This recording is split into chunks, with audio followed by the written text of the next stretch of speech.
Let's graph and find the properties of a circle centered at x equals -9 and y equals 6, with radius 5. The center is the anchor point of the circle. The center is at x equals -9, y equals 6. The radius is the distance from the center to the circle. Step out by the radius, right, left, up, and down. These 4 points sit on the circle.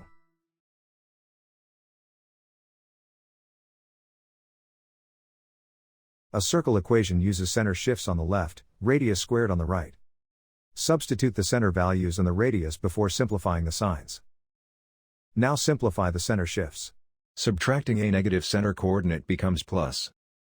The radius is 5, so 5 squared gives 25.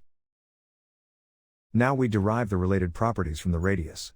The diameter is 2 radii across, 2 times 5 equals 10. The circumference is 2 pi r, 2 times pi times 5 equals 10 pi. The area is pi r squared, pi times 5 squared equals 25 pi. So this circle is described by its center and radius.